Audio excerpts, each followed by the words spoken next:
কর্ণফুলীতে জাতীয়তাবাদী সড়ক পরিবহন শ্রমিক দলের নতুন কমিটি অনুমোদন, নেতাকর্মীদের ঢল প্রাণবন্ত আয়োজন। বাংলাদেশ জাতীয়তাবাদী সড়ক পরিবহন শ্রমিক দল কর্ণফুলী উপজেলা শাখা কমিটির অনুমোদন অনুষ্ঠান বিপুল উৎসাহ উদ্দীপনা ও নেতাকর্মীদের স্বতঃস্ফূর্ত অংশগ্রহণের মধ্য দিয়ে অনুষ্ঠিত হয়েছে। পুরো অনুষ্ঠান জুড়ে ছিল উৎসবমুখর পরিবেশ, স্লোগানে মুখরিত হয়ে ওঠে অনুষ্ঠানের স্থল। নতুন নেতৃত্বকে ঘিরে নেতাকর্মীদের মাঝে দেখা যায় ব্যাপক আনন্দ ও উচ্ছ্বাস।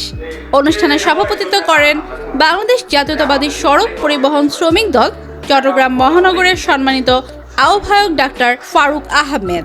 সভাপতির বক্তব্যে তিনি বলেন, শ্রমিকদের ন্যায্য অধিকার আদায় এবং সংগঠনকে আরও শক্তিশালী করতে সবাইকে ঐক্যবদ্ধভাবে কাজ করতে হবে। তৃণমূলের নেতা কর্মীরাই সংগঠনের প্রাণশক্তি। প্রধান অতিথি হিসেবে উপস্থিত ছিলেন কেন্দ্রীয় কমিটির যুগ্ম সাধারণ সম্পাদক আহমদ নূর এরিক। তিনি তার বক্তব্যে বলেন, জাতীয়তাবাদী সড়ক পরিবহন শ্রমিক দল সবসময় শ্রমিকদের পাশে ছিল এবং আগামীতেও থাকবে।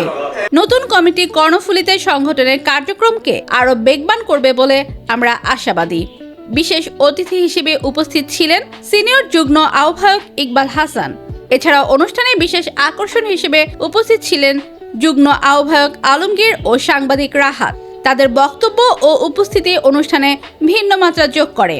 এক সময় নবনির্বাচিত কর্ণফুলী উপজেলা শাখার আহ্বায়ক মোহাম্মদ শাহ আলম এবং সদস্য সচিব আব্দুর রহমানকে ফুলের শুভেচ্ছার মাধ্যমে বরণ করে নেন নেতাকর্মীরা।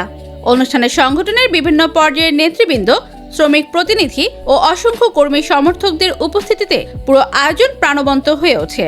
বক্তারা বলেন, নতুন এই কমিটি শ্রমিকদের অধিকার আদায়, সাংগঠনিক কার্যক্রম আরও গতিশীল করা এবং জাতীয়তাবাদী আদর্শ বাস্তবায়নে গুরুত্বপূর্ণ ভূমিকা পালন করবে। অনুষ্ঠান শেষে নতুন কমিটির সফলতা কামনা করে দোয়া ও শুভেচ্ছা বিনিময়ের মাধ্যমে আয়োজনের সমাপ্তি ঘটে। ভাই, আপনারা অবশ্যই আমাদের থেকে আজকে যে কমিটি বুঝিয়েছি সেটা দায়িত্ব সঠিকভাবে পালন করবেন।